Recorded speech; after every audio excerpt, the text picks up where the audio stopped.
देसी कपूर का पाउडर और हरी इलायची का पाउडर दोनों को मिला करके एक कपड़े में पोटली बांध करके जेब में रख लीजिए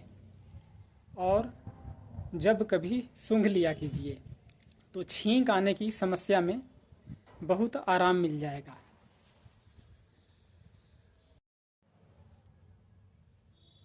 देसी कपूर का पाउडर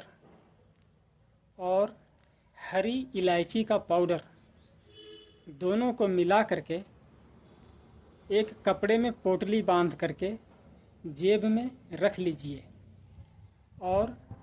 जब कभी सूंघ लिया कीजिए तो छींक आने की समस्या में बहुत आराम मिल जाएगा।